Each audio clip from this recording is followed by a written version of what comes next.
Help! I need a doll!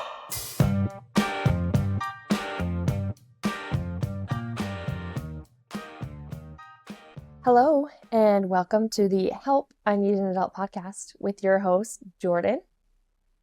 And Jordyn, it's just me today. No Michael, sadly. Sorry about that. Just me. I wanted to make an episode about all things postpartum. I guess a little bit before baby comes too.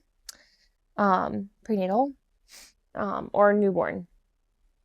Anyways, I have a list of different tips, tricks, things that I didn't know were normal, that I feel like would be really good to share with moms that are moms to be or that are brand new, and yeah, maybe make some of these things about motherhood that are more or less unknown a little bit less scary. So, yeah. Anyways, this week, what's going on? It's a Monday when I'm filming this, recording it.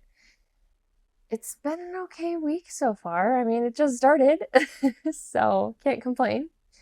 I feel like everybody's pregnant right now. I have a lot of coworkers, nurses that are pregnant. Shout out to you guys. You guys are the best. Always here for you. I have one of my closest friends is pregnant with a little boy. Congratulations. Love you. But yeah, I just feel like this might be a little bit of unsolicited advice, but if you're listening to it, maybe not so unsolicited, honestly. But yeah, I'm like an open book when it comes to things. So I will say a little disclaimer: if you are a male, you might be a little more sensitive to these topics. They might gross you out. Maybe one you want to skip.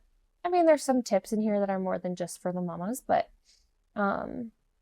if you are a little bit even queasy or like, TMI, you're going to want to hop off now. Sorry, this episode's probably not for you. But if you want to stick around and listen, that's fine too. We are open books here, and I ain't got nothing to hide. A little bit's going to be about some of my experience and what that was like post-delivering our baby. Our baby is almost 16 months now, which is insane. Feels like I just delivered him. But yeah, I can say I feel like I'm fully healed physically, at least from the delivery. I didn't have a traumatic delivery or anything. So, I mean, mentally, I feel like a mom never really recovers from just the pregnancy journey and labor and delivery. But yeah, anyways, I'm just gonna get started. These are things no one warned me about, and / best pieces of advice for newborn and postpartum, and sometimes the journey leading up to the baby coming. So, all right, we've got a few of them, and in no particular order. Some are like, whoa, and some of them are like, oh, yeah, that makes sense. So, just bear with me. So, my first one I have is, this is a big one, I feel like, to start off with.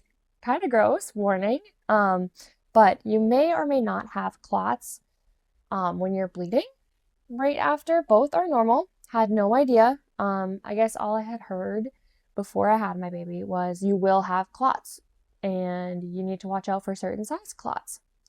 This was not my experience, so I kind of freaked out postpartum, especially right after I had my baby. I asked the nurse, I was like, am I supposed to be clotting? Or have any of these? And she was like, no, that's normal. You're okay. It's okay. Everyone's different. And, and that's the wild thing about, having a baby is like, everyone is different. So like my normal might not be your normal, and that's okay. But if it's anything you're worried about, don't risk it. Always get medical and professional help when you're a little bit concerned about something, especially when it comes to baby, newborns, toddlers, yourself, postpartum, prenatal, all the things. And I do want to make a little disclaimer while I'm thinking about it. None of this is medical advice. This is mama to mama advice.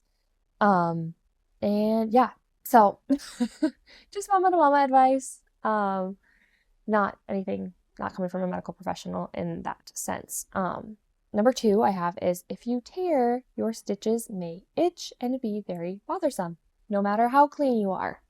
Having stitches it's irritating to your skin. It's irritating to the surrounding areas. So, do highly recommend getting a peri bottle. I feel like that is extremely common advice. Stock up on fragrance-free Epsom salts and do sitz baths often. If you're not sure what a sitz bath is, it's where you put in your bathtub like maybe an inch or two of water just to cover kind of like your area downstairs and just soak for a few minutes. There's they tell you that you don't want water, up in there. They want you to prevent infection. There is a dinner-sized plate of a wound inside of you freshly postpartum, so obviously you don't want water like up in there. Yeah, would not recommend. But sitz baths where you have 1 or 2 inches and you're just kind of sitting, it covers your lady parts, just enough water to kind of soak a little bit. I was taking like I don't really know what the recommended amount is, but I was taking 1, if not 2 a day, which maybe is a little more than recommended, but for sure 1 a day. And it was just a time that I knew I could hand the baby to my husband. I mean, he was always present. Michael was such a good dad. I mean, still is. But so good postpartum. And I feel like I could just hand the baby off, and it was my time that I was very much so like, okay, this is me time. Just need to sit here for like 5 minutes and just like soak a little bit because, oh, girl, I was sore. Oh, yeah. I mean, and they give you extra strength ibuprofen. That's pretty much how I describe it. I think it's like 600 milligrams of ibuprofen is what they gave me. And that's it. So, great. Not a lot of pain meds when it comes to birthing, which is insane. But also, like, I get it because you can't pass pain meds to babies. So, kind of a lose some, win some. Number 3, the baby may or may not have like a choking episode the first couple days. Just trying to get that amniotic fluid up. My baby had a situation in which then this is trigger warning if you're any like sensitive to like babies, medical situations, anything like that. I had our baby, and that night, probably 10 o'clock, my baby screamed in the bassinet, and I went to go pick him up, and he turned blue and passed out for like it was a second, like less than a second. He came right to, he gained color immediately, but I panicked, and I remember just yelling for Michael, bless his heart, to go get the nurse. And this man hits the call light. I was like, no, you need to get out there and yell. All within like a couple seconds, baby had already come to. Nurse came in and was like, oh, that's normal. And I was like, no, I don't think it is. But she thought it was just the amniotic fluid. And I guess that's really common. Or can be, that a baby like kind of coughs up or chokes on their amniotic fluid after birth. So hang in there, mama. A lot of things can be really scary postpartum. I didn't sleep well when I had our baby. And I mean, I guess this is like kind of another one, but my water broke at 1:30 a.m. So I fell asleep at like 9, woke up at 1:30, probably later than 9, but woke up at 1:30 in the morning. My water broke after I got up and tried to go to the bathroom. My contraction had hit, and then I went to the bathroom because that usually alleviates it, especially if my bladder is full or was full. And then I felt just kind of like a little like snap, and I was like, oh boy, okay. So I think that was my water, but it wasn't a lot. So I kind of just like moved around a lot, and then all of a sudden it was very obvious that it was my water. It came out very fast, gushing. Yeah, so that was kind of a shock, but I was up at 1:30, and then I labored all throughout like the middle of the night, and I stayed up and I was laboring. Contractions came very consistently. I don't know, it was a pretty like almost movie-esque type of labor. And then yeah, I don't really know where I was going with that story, but yeah, I went to the hospital and ended up having my baby. My sleep. That's what I was talking about. Oh, sorry. Hang in there with me. But so I was up then. I didn't nap at all. I ended up getting an epidural when my contractions were about a minute apart. But I didn't find much rest because I dilated super quick while my contractions were so close. And it took just the edge of the pain off. So, I mean, I still felt pressure, still felt a lot of things, which I'm very thankful for. And if I could choose for that to happen the same way, which rarely does, it'd probably be similar. I wish I would have advocated for myself a little bit more in, I wanted to be moving and continuously, if I needed the continuous monitoring, which they wanted to do in our triage department, I wish I would have advocated for myself and said, I don't want to lay down, because as soon as I laid on my back, it started hurting really bad. So, yeah, I wish I would have advocated for myself and just told them, like, nope, I won't be laying down. You can monitor me on a wireless monitor, yada, yada, yada. But yeah, didn't sleep. So I woke up by the 1:30 on November 30th, and I didn't sleep much at all, maybe 1 hour, because of our baby's little episode of like kind of passing out on us. Because I was so scared. I probably slept 1 hour that night, and then I didn't sleep the next day at all. Didn't get much rest, and then the next night after that, I had like 10 minutes here, 10 minutes there. I barely slept in the hospital. I actually hallucinated that my cat ran under the bed, which like I knew wasn't actually what I was seeing, but I did see that. And then we told the pediatrician, because I was like, oh, maybe I should make someone aware of this. And he was like, oh no, I hallucinated too when I had lack of sleep. And I was like, that, he told me it was normal. I don't know that I was completely normal, but anyways, lack of sleep. Not everybody's experience, but I was behind. And you probably will have somewhat of a lack of sleep. Well, you will, because your baby needs to eat every so often, but you'll hopefully sleep more than I did. Let's see. Give the baby a passy if they need it to soothe. So babies, despite what people will tell you, the research says that babies will rarely get nipple confusion. I shouldn't say the research will say. It's so mixed. There's so much research out there, and there's a lot of the research is a lot of like opinion driven.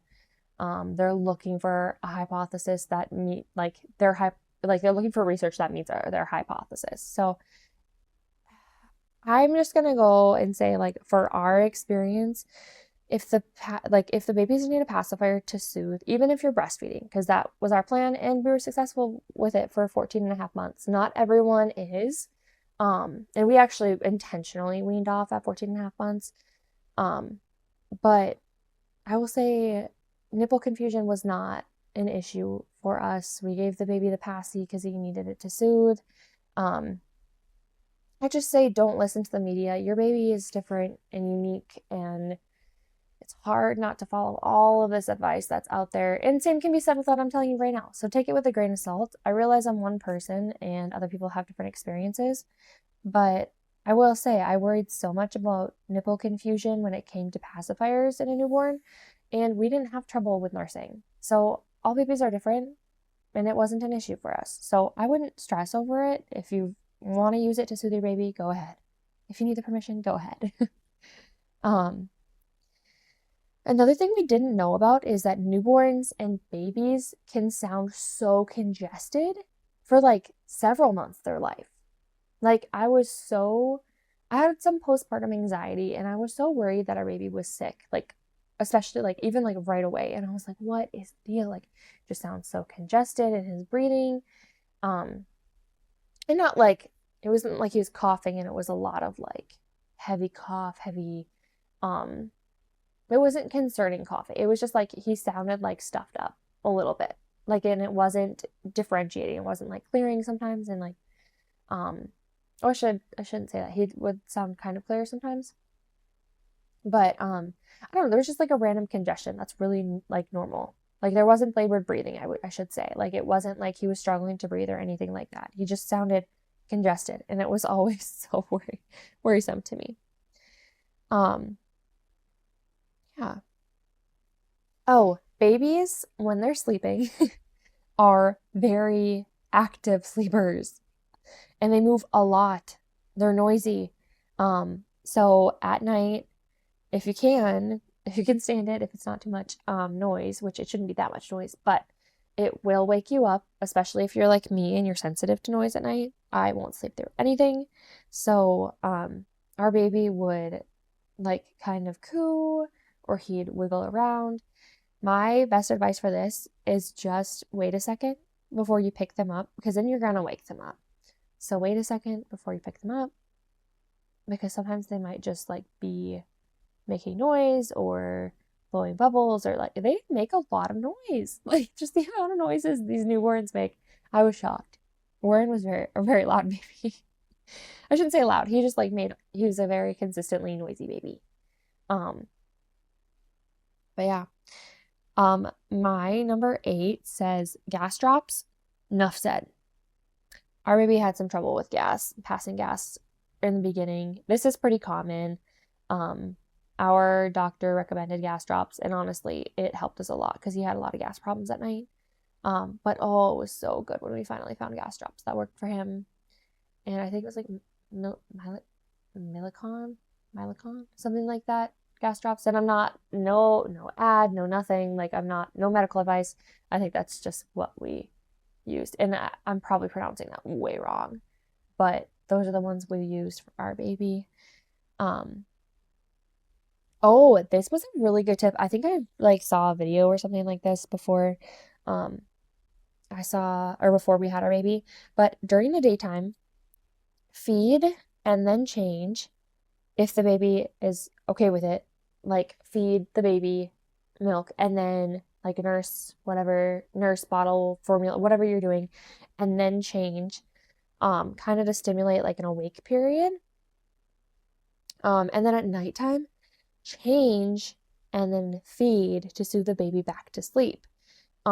This was a game changer for us because at night the diaper, would kind of wake the baby up.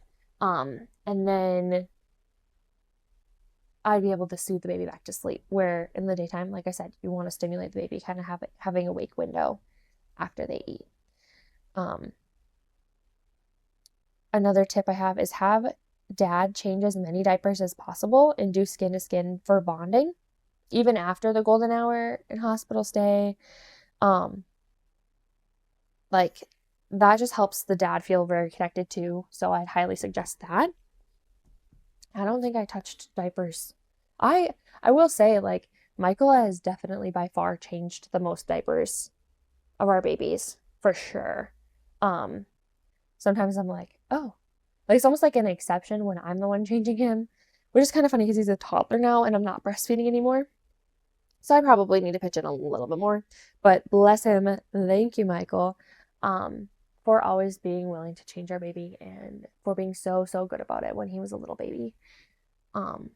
It really helped a lot for me just to be able to take a breather, especially if it was before, or like after I fed him or nursed him, or before, in which I could just like get set up. Very helpful and very appreciated. Another tip is don't get too many outfits for each age. Keep it simple.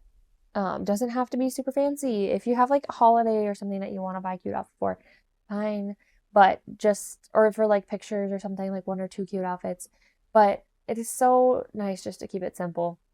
Onesies, like so easy to have around. Keep it simple and double zipper sleepers at nighttime. And daytime, to be honest. So those double sleepers are going to save you because then you don't have to take a onesie all the way off in order to do diaper changes. You can unzip from the bottom and then get legs out and change tiny little bottoms, and then zip them back up. Honestly, same time. I say the same in the daytime because our baby pretty much just lived in sleepers for like the first few months. It was just like so easy to have him in a sleeper. He was mobile. He had his arms and legs he could use. And he did great in them. And not like the sleep sacks, but the sleepers that has obviously arms, legs, like mobility, good mobility. So yeah, we love our double zip sleepers. Don't even worry about buying. If you could buy half as many double zips, because it is a little more expensive. If you could buy half as many double zips as you do a single zip, just get the double zips. You're going to do a lot of laundry. You're going to be doing laundry for the rest of your life. A lot of it. So just get the double zips. And what was it? Zips instead of snaps. Always. Whenever you can handle or control it, zips instead of snaps, especially at night. Because you know, nothing worse than you being super sleep deprived and trying to get the right buttons in the right spot for a baby without waking them up. It gets frustrating. So zips, not snaps. And the next couple are kind of like about diapers and like financial side of things, kind of. What we did, and it was really helpful, was we got 4 large boxes of each of the first 3 sizes. So we got 4 large boxes of newborn diapers, 4 large boxes of 1s, and 4 large boxes of 2s. It's a great start, and you can exchange these boxes. I feel like a lot of people don't know this, and maybe it's becoming more common knowledge, but at Walmart, and I think Walmart, at Target for sure, you can exchange a different size, like 4 different size, for diapers, if the box isn't open. So, like, if you buy newborns, but your baby happens to be really big and you need 1s, you can usually exchange it. And then same for like if your baby's really small, like, and you bought newborns and you need preemies, or if you bought 2 or 1s, or you have a plethora of 1s and you need newborn sizes. Yeah, you could do that. So that's really helpful. So we bought all of ours mostly from Target. And what worked for us was we first used Honest brand, and those are so cute. They had like the cutest little designs, and they changed based on how big the baby was. And then now we're in Millie Moon, and we're having a lot of good results with that. We've been in them for a few months now, and we really like them. So they were a little more cost effective, and they're both brands are supposed to be a little cleaner than your typical brand. So we really like them. So yeah, that's what we got. The next one that kind of goes along with that is buy a box of diapers and wipes with each paycheck that you receive from the time you find out about the baby, until baby gets there. And then once you get a good stockpile, if you feel like you're like, okay, like we're good, we have the 4 boxes of newborns, 1s and 2s, put the equivalent value, or at least close to it, on a gift card to use later, so that expenses don't seem, or in a savings account or something, so that expenses, especially for diapers and wipes, don't seem as burdensome. It's just, I mean, because diapers are expensive, wipes are not too bad, but everything adds up. Everything is just expensive nowadays. So anything you can do to lessen like the load all at once and rather just like over time will be better. So that is my recommendation when it comes to diapers. Yeah. So take it or leave it, but I feel like that was a really good thing that we did. And we had diapers and didn't have to go diaper shopping for quite some time. So that was really nice. Let's see, my next one. If you're breastfeeding, I would recommend opting for a hands-free pump. I had the Mom Cozy M5, which I have mixed opinions about. I feel like sometimes towards the end it didn't really empty me, and I was wondering maybe the motor, because I used it for 14 months. I mean, it was a long time. And I feel like maybe the motor was just like kind of wearing down a little bit, and maybe that's why it wasn't as effective. But hands-free, because it allows you to not have to be connected to a wall. Federally, working mamas, you have the right to reasonably timed pump breaks without work. So definitely take those breaks. Do not feel like you're burdening anybody. You and your family, your baby, are your first priority and come before your job. You're at your job, no matter what you do, like most likely you're replaceable, and you know, that's okay. That's the business of work, but your family is not.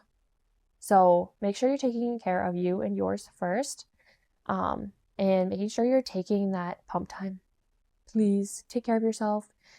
Get a quiet space. I think they're legally companies are like legally mandated to have a quiet space that's not a bathroom, with a sink. They have like certain run like a fridge or something, access to a fridge or something like that. There's like rules and stuff that they have to follow. So please advocate for yourself. Take the time to pump. I opted for hands-free. I just didn't want to feel tethered to a machine or a wall. And then I was able to use my hands for a lot of times, honestly, eating breakfast. And my little routine was to have breakfast and like a hot chocolate, something I want to drink. So, yeah. Oh, a big thing. I know it feels you get so tired and you're like, the last thing I want to do before bed is pump. But I'm telling you what. I'm telling you what, sis. Empty your tatas before you go to sleep. You'll avoid a lot of pain this way. Especially if you're like me and when your baby was eating a lot, you'd get super engorged overnight. I actually didn't have a problem with leaking. Fortunately, though, I only leaked like one time, like pretty early on. So it was very fortunate, and it was because I was like pressed up against something, so I was like compressed. But do me a favor, empty your tatas before you go to sleep, because if you are like me and your boobs refuse to leak, it's gonna hurt. You're gonna be engorged and in a lot of pain, and yeah, it's not fun. It's not fun when those things are full. And your little baby can only do so much when you're fully full. That and sometimes your letdown will come so fast that the baby will kind of choke on it a little bit. Poor things. But yeah. The next one is nipple butter. Period. Just use it. Period. I don't really remember. I think I only did this for 2 or 3 months, when I was first starting breastfeeding. So this is probably a lot more to do with like the sensitivity and like dryness of them. I was fortunate in the fact that like I never had issues with like cracking and bleeding. Some people really do, and that's maybe it's because I used the nipple butter. I don't know. Use the nipple butter. Just do it, please. A big topic for me. Well, this was big. So I work with a lot of elderly adults. So like when it comes to dementia, Alzheimer's, those types of illnesses,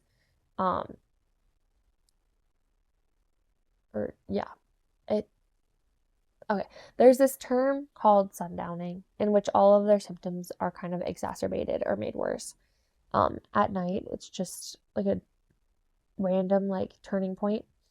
So I experienced what I call sundowning for moms, and it's okay. Every night for the first couple 2 or 3 months, when the time got to about 5 or 6 o'clock, maybe even a little bit earlier, I had just this like uncontrollable anxiety come over me over what the night was gonna bring, because it felt so unpredictable for a while. I never knew when the baby was gonna wake up. I never knew how much sleep I was actually gonna get.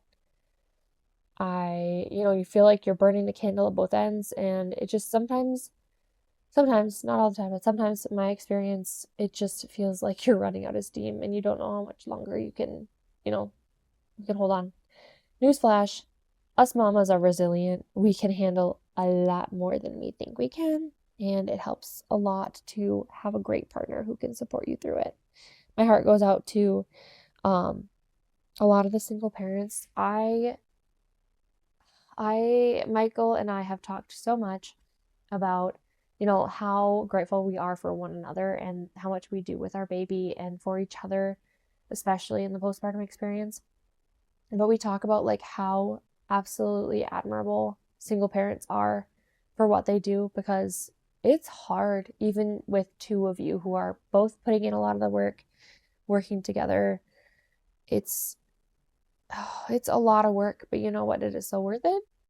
A lot of people say that your first baby is the one, I've heard a lot of like people say first baby's like the easy one. They make you want to have your next babies. Ours we love our child more than anything in this world. I would not describe him in any sense of the word as an easy baby.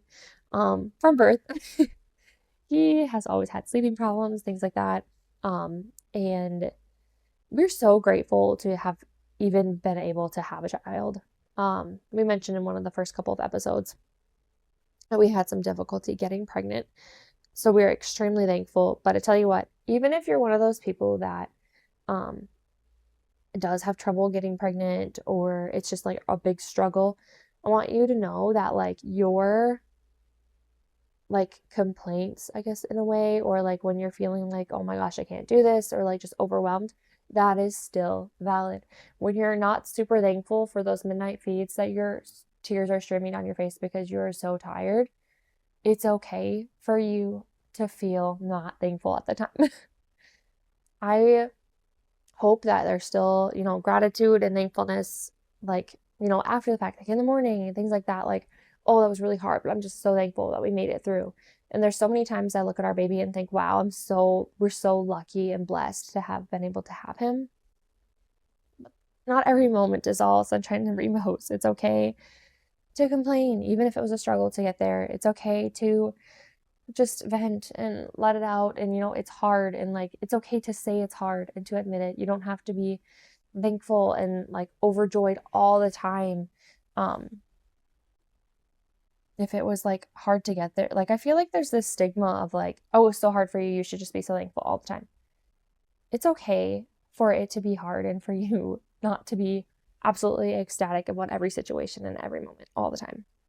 Okay. I'm gonna move past that. If you want to talk about it, message me. But when it comes to sundowning, it's okay. Take a breath. Ask your hubby. Hopefully you have a supportive partner or a parent or sister or someone with you. Ask them to just take the baby for a second and do something for yourself. Go outside, get just a breath of fresh air, go for a little walk. Take, depending on how far you are postpartum, take a bath. Like, just take time to kind of rewire that brain. Just be like, it's okay. That newborn, that sundowning is so temporary. And if it's months and months and months and you're still experiencing it, maybe talk to somebody. Because, I think it lasted like 2 or 3 months for me. But obviously you want to be aware of, mental health struggles, things like that. But I did definitely experience sundowning for moms. In which when that nighttime came, it was just like anxiety galore. It was not fun. Another thing for me is I was super active. So we're kind of changing routes here a little bit. This is actually the last one I have, but I was super active all before and all throughout my pregnancy. I lifted until like 26 weeks, and then I had some serious round ligament pain that was maybe more than round ligament pain. Like maybe I actually like pulled something. I don't know. There was like a lower belly pain that wasn't like, it was definitely like musculature. Maybe ligament, I don't know. But it wasn't like where baby was, at risk. There was no like bleeding or spotting or anything like that. But I just felt pain and it kind of stopped me from lifting for most of the rest of the pregnancy. I'd lift here and there, but very, very light. And it wasn't like I was like powerlifting or anything like that, but that pretty much stopped that. But throughout the entire pregnancy, and I don't think we missed many days at all. Throughout the entire pregnancy, if any, we walked a minimum of like 1 mile a night. If not up to 3, usually. I think the night we had our baby, I walked like 3 miles and like curb walked. Like we just walked and walked and walked and walked and walked.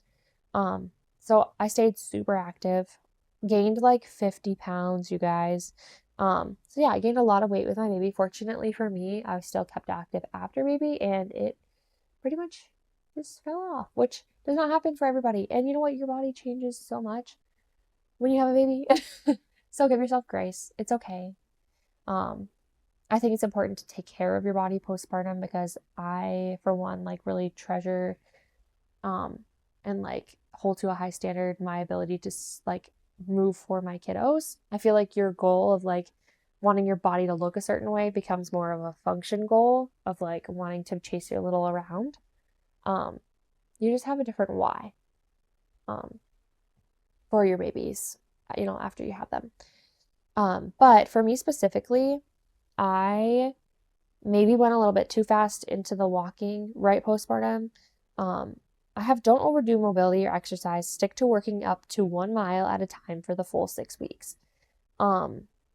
So I believe I worked up to 1 mile and like I felt good, but then like as soon as I hit a mile, I was like, okay, I can do anything. Like I can do 3 miles. I can do, which as soon as I got over that mark, instead of just being like, okay, I got a mile, I'm going to stick to my mile and stay consistent, I was like, no, I'm going to do more. And I ended up hurting. I remember a specific day, the first day I ever went over a mile. I was like, wow, I feel good. I'm pushing my baby in the stroller. I'm giving my hubby a break, and he's kind of just doing his own thing right now. I got back and I was fine until the next day. And then I was down, like, had to rest my body for like 3 days straight. And I was like, wow, that was kind of dumb of me when I could have just been doing like a mile each day still and been fine. But yeah, working up to a mile at a time for the full 6 weeks until they clear you for more activity, and then taking it slowly. Do not rush back into it super fast as soon as they clear you. Be mindful of your body and really just pay attention to what it's telling you. Our bodies are very smart. Pain is our body's indicator of telling us something is wrong. So please, please, please listen to your body when it comes to postpartum. I want to share something I read on Instagram recently that made me feel, I don't know, I feel like my body image postpartum, like I have stretch marks and stuff, which I always call my tiger stripes. I really try to keep like a positive mindset about it, and I think I do like a fairly good job at that. But yeah, so but there's days when I have trouble. Like for instance, I recently found out that I have lipedema in my legs, and it's like a stage 1.5 kind of two, like not quite 2 presenting as a 2, but it's where there's fat accumulation in my like upper thigh region, and it's just like no matter how much work I put in, it's an issue with my lymphatic system. So like no matter how much work I put in, it actually like it will not ever, like it won't go away. It's not something that can be cured. Which is interesting because I never thought that was like really a thing a couple years ago. Like I was like, oh, if you work hard enough, like it'll take care of itself. But no, it's there for the rest of my life. It can be managed through compression and massage of the lymphatic system, and exercise. So hoping to maintain that. But yeah, there's some body image issues there, knowing that like there's nothing that I can do about no matter how hard I work. But yeah, anyways, that's a whole nother story for another time. But what I had read was, it was like my quote and then what Jesus says about, me. But it says, my body looks so different than it used to. So that's like me saying it, or like a woman saying that. And this is kind of like coming from like how you feel like Jesus would respond to that.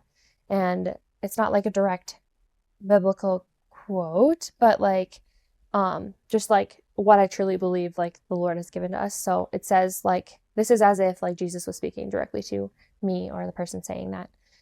Their body looks so different than it used to. It says, the body that you struggle to love is the one I chose to bring life into the world. There is nothing bad about it. And it just like kind of stops me because like we've mentioned our faith here and there, but like my faith is something that's super huge to me. I mean, it's everything to me. So it just makes me kind of sit there and reflect, like, there's nothing bad about what my body looks like. My body was chosen to do this, like to be able to endure pregnancy and labor and delivery and everything that comes with postpartum. So just a good little reminder there that the body that I struggle to love is the body that God chose to bring life into the world, my son. And there's nothing bad about my body. So reframing the way we think about how we look at ourselves is extremely important. And I feel very thankful. Again, I'll come back to Michael is so encouraging and just like he's just like, I love it. I love you. I love how you look. I love, like, when I see you, it just makes me so thankful for what you've blessed our family with. And oh, y'all, find a good one. Do not settle. Find a good one that encourages you in every part of your life. Because I truly believe I found a good one. And I don't say that to brag. I just truly feel like I am just the most blessed that there is. I have two amazing boys that I get to live this life with so far. Hopefully another baby at some point. But yeah, just two amazing boys that I love dearly and would do anything for. So yeah, I just love that so much. And I love that I just took this opportunity to share and just some of my experience. Like I said, not medical advice, not, it's probably some unsolicited advice, but if you're listening to it, not really unsolicited. But thank you for hanging out with me. I'm trying to see if I have, this is kind of a funny hot take we can end with. I don't have any really trends to share, don't think. Maybe we'll post something funny. Oh, I will say, we did do the Grillo's pickle trend, or viral recipe or whatnot, where you chop up a bunch of Grillo's pickles and it has like whipped cream cheese. Like you could use Greek yogurt or sour cream. We used Greek yogurt, so maybe that would make a difference. Some shredded cheese that we chopped a little bit, and like the whole container of Grillo's pickles chopped, and mix it all together. Oh, and a packet of ranch seasoning, which I love ranch. I would say the dip itself, yesterday I would have given it like a 7 out of 10. It's okay. I'm a pickle lover, so it's kind of shocking that I had a bacon in mine too. But 7 out of 10. And then today, I don't know if the flavors just like blended better together, but I don't know. I'd probably say like 8.5. Like nothing like, oh my gosh, this is incredible. But like it was pretty good. So give it a try if you want to. I meant to film that one, but I didn't. So maybe next time I make it, if I make it again, I'll take a video of it and post it on our social media. Please go and follow us in our journey. We post a little bit of extra kind of stuff and trends and whatnot on our TikTok and our Instagrams, at the Help I Need an Adult podcast. And we're also on YouTube, Spotify, and Apple Podcasts. Yeah. So we're so glad that you're here. And my hot take to end the episode has to do with ranch, like I just mentioned, but not all ranch dressing is the same. There are certain ranches that go with certain foods, and different restaurants or fast food places in which their ranch is best for them. So, yeah, that's my hot take. So, I feel like it's not that hot of a take. Ranches are different depending on, where you are, what you're eating. Anyways, that's all I have. And sounds like my baby's fussing, so I'm gonna go see them. Good night, everybody. Or good morning, whenever you watch this. I don't really know. I don't know how to end this. Okay, bye.